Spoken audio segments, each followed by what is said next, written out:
Chào mừng các bạn đã quay trở lại với chương trình chứng khoán cơ bản được thực hiện bởi công ty chứng khoán Paichi. Hôm nay chúng ta sẽ cùng tìm hiểu chỉ số ROA, Return on Assets, hay còn gọi là chỉ số lợi nhuận trên tổng tài sản, và cùng tìm hiểu 3 cách sử dụng ROA có hiệu quả. Các bạn thực sự rất nên xem đến hết clip này để biết được cách sử dụng ROA trong phân tích cổ phiếu cơ bản nhé. Cách tính chỉ số ROA thì cũng đơn giản như là tên gọi của nó. ROA thì sẽ bằng lợi nhuận sau thuế chia cho tổng tài sản. Và chỉ số ROA thì cho chúng ta biết doanh nghiệp sử dụng tài sản hiệu quả như thế nào, doanh nghiệp sinh ra bao nhiêu đồng lãi trên 1 đồng tài sản bỏ ra. Mới đây thì các ngân hàng đồng loạt ra báo cáo tài chính quý 2 năm 2021, và trên báo Thanh Niên thì có một bài báo với nội dung như sau. Bài báo có tiêu đề là thấy gì từ lợi nhuận hoành tráng hơn 8.000 tỷ của BIDV.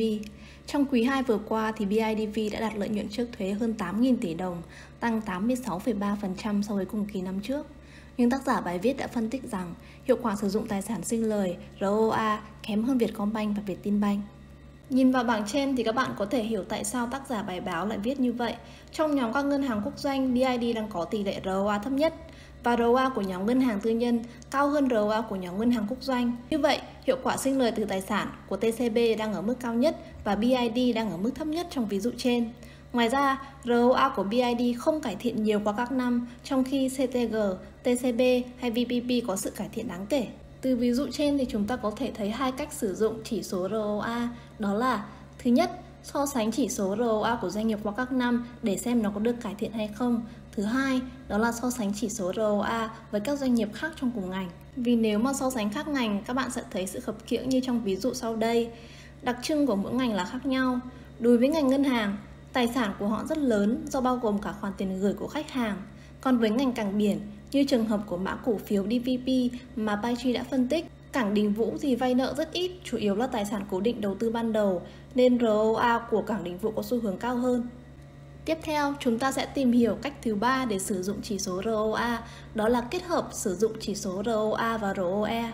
Nếu như các bạn còn nhớ trong video giới thiệu chỉ số ROE, mình đã lấy ví dụ về công ty xây dựng Cotecons và Hòa Bình.